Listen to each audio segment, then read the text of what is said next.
Hello everyone, this is Kitamati of JP Niche Gaming. We're going to be checking out Stardander School for Witches. Let's look at the menu real quick. There are quite a few things here. Mods. This has me interested. I don't know what that's about. Decent amount of settings, it seems. I like that there's a controls menu. I always like that. I mean, this game is going to be pretty easy to understand, so just start. Content warning. Stardander depicts blood, death, grief, and fear. It mentions torture, imprisonment, and child abandonment. Oh my. Welcome, realmatic travelers, to the human realm. The first thing you should know is that there are fae everywhere here, and not that many humans actually. Fae are dangerous creatures from the Shadow Realm. They were summoned here by power-hungry human mages hundreds of years ago who forced them to do atrocious deeds. During the calamity, they were freed from their binding packs and killed a lot of humans. Now they call the shots. Some fae exact vengeance by killing any humans they can find. Other fae decided to be nice, and now are revered as gods for protecting cities of humans from the bad fae. Oh, that's nice. This became a drawn-out siege that has lasted nearly 300 years. Fae on both sides of the conflict are tired of the whole thing. I like how this book has a tongue as a bookmark. Bookmark tongue. Now, let's peek in on my future summoner. She is boldly going outside the protection of her city for the first time. About 100 feet outside it. But still, let's try to be proud of her.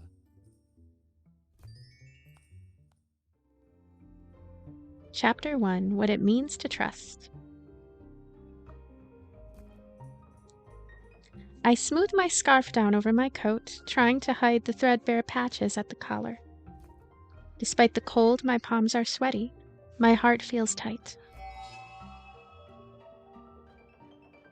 What was that? We passed through the barrier around Protector Ria's territory.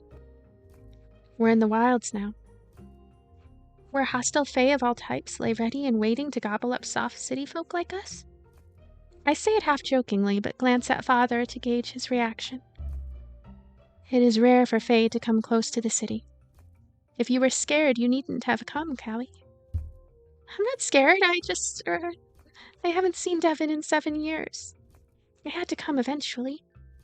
The carriage suddenly stops with a jolt. We've arrived. I like the backdrop here. I look around. A small castle sits almost directly in the river, which calmly reflects the wintry forest surrounding it. Songbirds call from the treetops. It's actually quite peaceful. As we approach the castle, I can see signs of disrepair everywhere. The trampled, muddy snow squishes under my boots unpleasantly. Shades. They live here? Somehow, yes. Verida. We do. My father's former colleague looks smaller and thinner than I remember. Once she and father were the highest officials in the Renar city government, only below Holy Protector Ria. Your Grace. Just Verida now, dear. A few more people emerge from the castle. I look toward them curiously. Will I even recognize him after all this time? I don't see anyone familiar. Lady Verida turns to father, and they walk towards the others, already talking business and politics. Father points to the dilapidated perimeter wall. It's a concern, but the least of them. What about the city moat? I am trying, but even complete, it will only deter lesser fae. We need to do more. I've been conservative, trying not to risk Ria's displeasure. But since your last letter, I see now that we need to act. And now that Darastrand? Kind of like Darastrand. I have no idea. I'm just guesstimating these names and pronunciations. And now that Darastrand is back, we need her involved again. We need to send her more. I don't fully understand what they're talking about, but I've heard enough. My heart is suddenly hammering. I can't believe it. Is he really a traitor to Protector Ria? Father, what are you? Not now, Callie. We have important things to discuss. Father raises a hand and makes a shooing motion, encouraging me to give them space. Protest! Comply. I'll comply. Everything we've suffered the past 7 years, everything that is said about Father, the nasty rumors, poisonous glances. How could he do this? Why would he do it? What if we are exiled to live out here in the middle of nowhere in a cold, crumbling castle? I whirl away and stomp off, my boots collecting snow as I go. I've always felt that Father must be innocent, that when he was demoted and we were stripped of our rank, it must have all been a huge misunderstanding. I secretly hope that one day Protector Rhea would understand this and allow us to rejoin the high nobility. We could have our old life back. How could I be such a fool? Holy Protectors are celestial class fae. They are like gods. They don't make mistakes. Shade forsaken. Shade forsaken.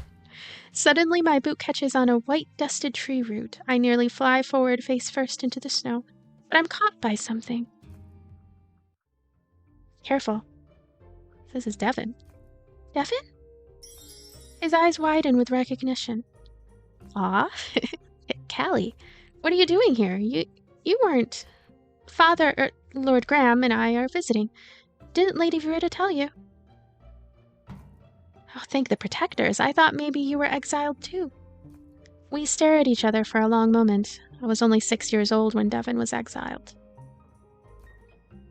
Break the silence. Stay quiet. It's been so long, I'm not sure what to say. I have to say something or this will get awkward. Break the silence. You're a lot taller. Am I? I mean, of course. I glance around the forest to distract from the awkwardness of the moment. You're out here alone. I was hunting with our Pathfinder. He asked me to return first. Come on, I'll give you a tour. +1 heart. She has a +1 heart? I thought I'm her. I can't believe you're here. It doesn't feel real. I don't like my voice for him. We have quickly seen every usable room of the small castle. They are all drafty and sparsely furnished, with none of the comforts of home. No plush carpets soften the cold stone floors, no plumbing runs through the walls. The epitome of luxury, huh? Oh, absolutely. If I squint, it looks exactly like the sanctuary. We walk through the dilapidated hall in silence for a moment, our shoes echoing hollowly. Devin pushes open a creaky set of carved wooden doors. For a moment I pause in the doorway, touching the carved swan sigil on the door with my fingertips. Remember when we drew on the door to the archive room? In the sanctuary? Those carved owls? Yes, shades. Those owls never looked so dapper. Mustaches, top hats, they were all decked out. Devin suddenly buries his face in his hands. My mother forbade me from the sanctuary for a week after that. Yeah, because you stole the ink and pens from her desk. That was your mistake. Oh, it was it? And whose idea was it to decorate the owls instead of practicing our letters? Oh, that sound.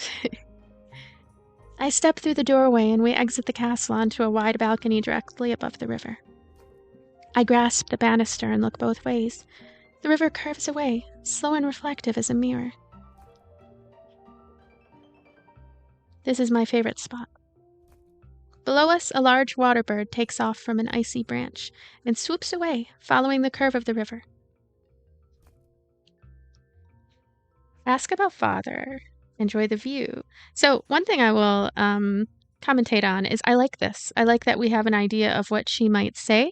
There are a lot of times in visual novels wherein you're given an option and then the character, you choose the option and then they proceed to say something that is quite outside of whatever you may have intended. So let's see here. Ask about Father. Devin must know something about Father. And the others, did they really betray Protector Rhea? Rhea. Should just enjoy the reunion with a friend, not interrogate him. Enjoy the view. We stay in companionable silence, gazing across the lake towards Renner City. Okay, this skip button should not be to hide my mouse. I'm going to end up skipping. It's January. So let me quickly, because I might try to make this around 15 minutes, 20 minutes. I should do a better job trying to keep track of time. Callie's stats. I want to look at these. Oh my, look at all these stats. Contentment, mana, power, bravery, intelligence, kindness, creativity. Telepathy is related to kindness. You know, I think that might be true. Spirit is related to kindness. Sure. Creativity, illusion.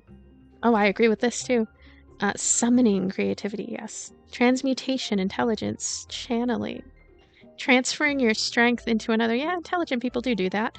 Bravery.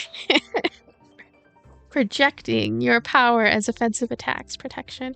A lot of stats here with seemingly high levels. Curious what all will go into increasing these. I mean, obviously the dialogue options should play a pretty big role. Flying sounds fun. Empowerment. Power each exam pass. Ooh, exams. Okay. Huh.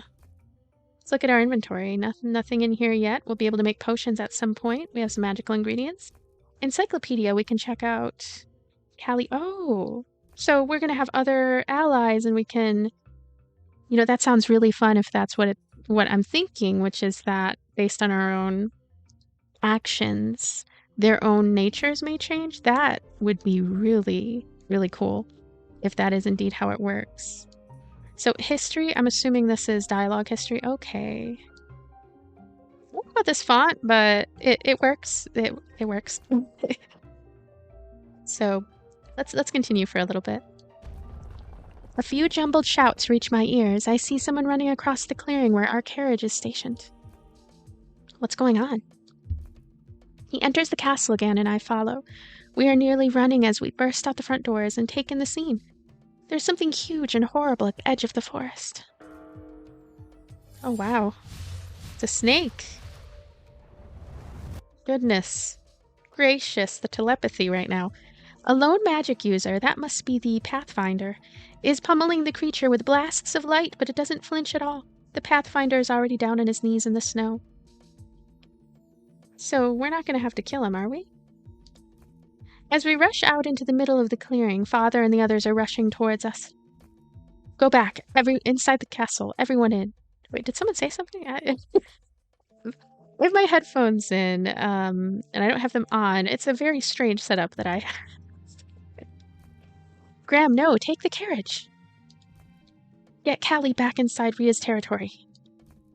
I won't abandon. As they argue, most of the others run for the castle doors. The creature lets out a deafening roar. The Pathfinder shrieks in pain and falls flat into the snow. Devin starts to run towards the monster. Towards. Devin, what are you? I've learned a few spells. I can help. I freeze, my muscles not responding in the normal way. The air suddenly feels very thin. Run after Devin. Run into the castle. Run after Devin. Run after Devin. I breathe in deeply, squeeze my eyes shut for a moment, and then take off after Devin. Bravery +5. Good, good. So, our first combat sequence. Protectors, why is this happening? Are we going to die here? Is that the snake? We need to run. Devin! The sinuous monster uncoils and moves towards us with startling speed. Its wings flap, sending a blast of warm, sulfuric air into our faces. I gasp and cough, shielding my stinging eyes. Do something, Callie. What are you talking about? I can't do magic. We need to run. Try. I stare into the monster's face, sharp fangs, cold yellow eyes, a snake-like tongue tipped with blue. And somehow I know that if I don't try something right now, this is going to be the last thing we ever see. First. Oh, my first spell. Learn a spell in the heat of battle. That's cool. I wouldn't mind if every game had that. I like that idea. Where you just learn a spell out of nowhere. It's the middle of a battle. Anytime. I think Romancing Saga has something kind of like that, a little bit. Alright, so our snake wants to hurt Devin. So we're going to use an item or not. We're not going to run away. We're going to use some spells first. Unfocused attack. I can't believe I just did that. It's too strong. We need help. We need more magic users. The creature is cutting me and Devin off from the castle. Beyond the monster, I can see Father beckoning frantically to us from the castle door. Resists fire. Devin is uselessly sending more magic at the fey creature, which is advancing on him, bared jaws showing its dreadful fangs. 55! Oh my gosh, my head is spinning. I feel like I might be sick. Devin's arm is running crimson. The carriage sits a few paces from us, the armopods shuffling nervously, making it rock. Suddenly my eyes focus sharply on the carriage. It looks strangely bright. Devin, run to the castle! I'll get help. I pull every scrap of magic from my body that I can, willing this to work. I try to hold the magic in my hands in front of me. The fey creature's yellow eyes snap to me. It's working. Oh, shades, it's working. The creature makes a lunge towards me, and I stumble, tripping over roots, scrambling to the carriage. Out of the corner of my eye, I see Devin running towards the castle. The monster seems momentarily puzzled by us splitting up. I clamber into the driver's seat and shout orders to the armopods, touching the green magic gems set into the control panel. Fast, to Renner City. As fast as you can. The carriage starts moving with a jump, flattening me back against the seat with a painful thump to the back of my head. I cling to anything I can to avoid being thrown off. Armopods run with frantic speed. The forest moves by in a blur. I didn't realize they could move this fast. Maybe they were scared too. There's not even time to look back to see if everyone got inside safely or if the creature is following me. She's crying. I burst into the sanctuary and run for the door to the inner sanctum. Unlike most people, I know exactly where it is. Let me in! I pound on the door with my fists. Protector Rhea, please let me in. After what feels like an eternity, there is a soft click, and one of the doors opens a crack. I squeeze through and dash up to the dais, keeping my eyes lowered out of habit. My father and the exiles, they are under attack. Raise your head, little Offhausen? I have no idea. The protector's voice is relaxed and silky like liquid gold. Oh, so pretty. So, Lord Offhausen has run into trouble. There is a dangerous fey at the settlement. They need magic users, quickly. How dire. How dire. But how can I send citizens out of my protection and into danger? Appeal to emotions or appeal to logic? It might be dangerous, but surely Protector Rhea wants to save lives.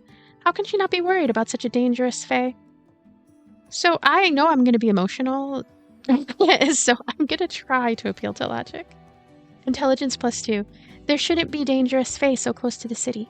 If you do nothing, the people will lose their trust in you.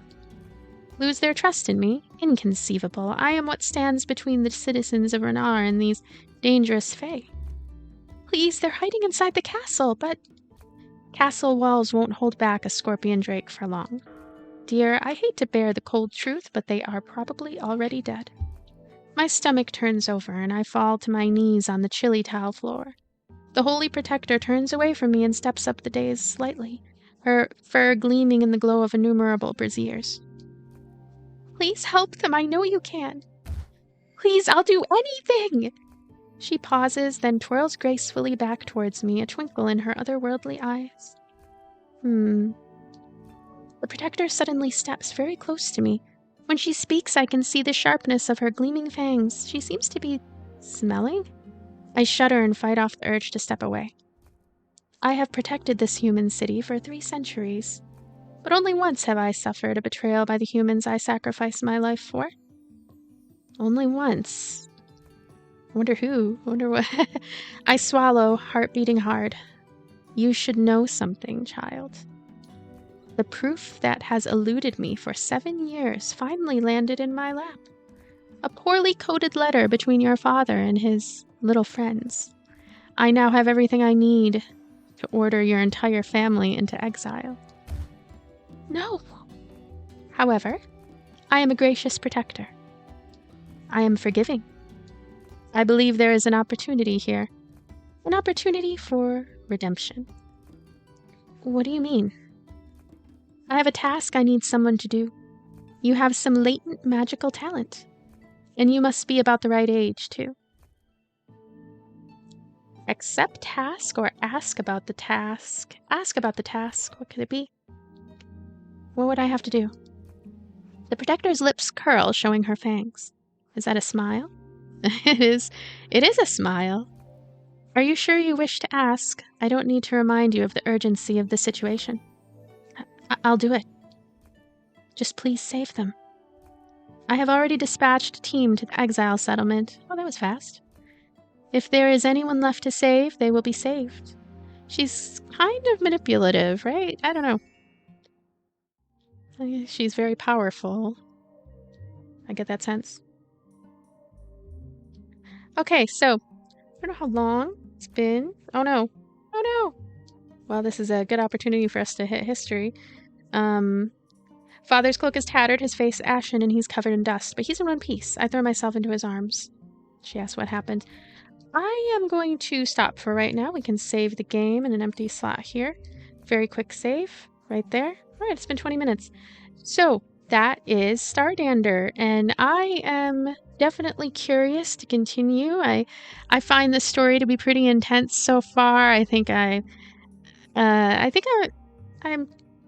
my own I guess I would call it narration / commentary is meshing well with the main character.